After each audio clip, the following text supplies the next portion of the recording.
How to share apps in iPhone 16 Pro Max. So let's start the video. First of all, press and hold a app you want to share. Press and hold on this app and you can see the option share app.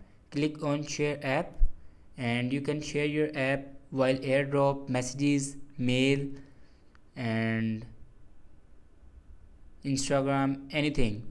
And the another way to share app, then simply open App Store and open an app you want to share, then simply click on it and then click on this share icon and you can share your app from here.